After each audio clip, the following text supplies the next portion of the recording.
Hi there everyone, just a short lesson on iteration. Now this is a relatively new one for the new GCSE, and more than anything else it's not complicated at all, but what it looks like in terms of obviously the notation and the words that are there, I think sometimes that kind of frightens individuals in terms of how difficult they think it is, but it really isn't. You're going to use your calculator. Your calculator is the one that's going to be your best friend when you're doing this. Alright, so let's have a look. So an iterative formula can be used to solve equations. Alright, now your job really is just to kind of take that for red really. You're going to put some numbers into the calculator, and ultimately what's going to happen is you're going to end up being able to solve it, or in some cases what they call find a root. Alright, but I'll talk to you about that in a second. Okay, so you must have a starting value to start with. Okay, they're going to give you that to in the exam, all right, because without having a start value, then you're not going to have a clue where to go, all right. So they're going to give you either an x0 or an x1, all right, your first value, okay. And then what you're going to do is you're going to keep substituting that value that you start with, and then whatever subsequent answer you get over and over and over again, okay. It'll make more sense in a second, all right. So let's have a look at a typical iterative formula. And it might look something like this. Okay, so you've got x n plus 1 equals 1 plus 5 over x and n. And again, this notation, this n plus 1 and this xn, it can be quite confusing. But actually, all it really means is that when you put your first value in here, all right, so your x0 into here, you're going to put 1 plus 5 over that number, and it's going to give you an answer. Now that answer there is going to give you your x1 value, or it's going to give you one more than this. It's going to give you your next answer.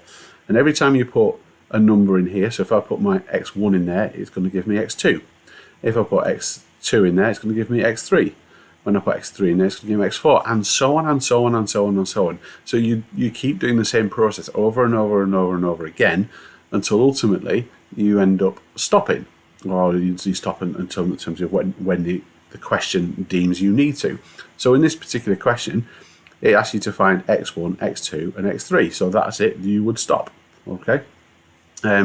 So you need to be either given this formula, or potentially, you might have to be rearranged to get to it. All right. But that's going to be another lesson. All right. But today we're going to focus on just doing this process in terms of an iterative process. Okay. So to start with, we're going to put x0 into this. So when I put x0 into this, it's going to give me x1. And you can see that notation written down there. So you've got xn, which is 0, and then n plus 1, which is 1 more than it. Okay, so if I put the numbers into 1 plus 5 over, if I put x0, which is 2, into this, it's going to give me x1, which is my first answer. All right, so that's the first thing we're going to do. All right, so 1 plus 5 over 2, because that's x0, gives me 3.5. All right, so 3.5 is x1. All right, I'm now going to just literally repeat that same process. All right, I'm going to do it again, but this time I'm going to put x1 here, the answer I've just got, to give me x2, the next one. So 1 plus 5 over 3.5 is going to give me my next answer. So if I press equals, I've got 2.4286. All right. And now I'm going to do it again to get x3 essentially. So you'll see it written down on the bottom here. So x2, which is the answer I've just got, and that will give me x3. So we have 1 plus 5 over 2.4286, and that's going to give me x3, which is 3.05. All right, 88. And that's it. I'm done, effectively. That's what it's asked me to do, find x1, x2, and x3. And you can see from these numbers here that they are changing. Okay, and they are changing. And what's happening is you've got 3.5 and 2.4 and then 3. And what's going to happen is those numbers are going to keep changing. And if I continue that process to find x4, x5, x6, x7, and so on and so on and so on, what should happen is, and by all means, please do try it, you'll end up with it effectively stopping. You'll end up with a solution from it. Okay, now I don't know what the solution is at the top of my head, and by all means, if you want to post a comment at the bottom and tell me what the actual solution is, but it will eventually get to a point where it's exactly the same thing. What you're putting in is giving you the same answer you're getting out. All right, and if you are asked in an exam to find a solution to so many decimal places, well, then you would keep doing that over and over and over again until you get a desired solution. All right, and it even says at the top here, look, that you would keep substituting the answer until you get the desired accuracy. All right, so you would keep doing it. If it said to 2 decimal places, then you would keep doing it until the 2 digits after the decimal point are no longer changing. All right, and that would be your solution. All right. Now in this question, it literally said find x1, x2, and x3. So that's what I've done.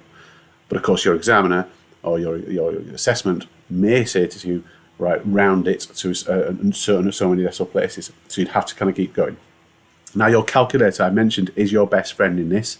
And the reason it's your best friend in this is because when I get an answer here, what you can do with your calculator is you can put that there into your calculator as an ants. So depending on the calculator you've got, you might be able to put ants there. And then when you get that solution, you can, I think you can therefore just keep pressing equals over and over and over and over and over again. And it will save you having to retype it over and over and over and over again. If you're not sure about that one, I'll probably try and get a video posted on in terms of how to do that one. But that's all you need to do. Just keep repeat.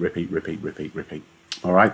Well, that's iteration. I said, don't overthink it, don't overcomplicate it. Yes, the notation is not particularly nice, but actually, in essence, you put a number in, whatever answer you get, then you put it back in over and repeat.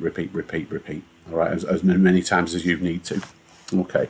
Well, please do visit maths-school.co.uk for further practice on it. But I'll see you again soon. Cheers.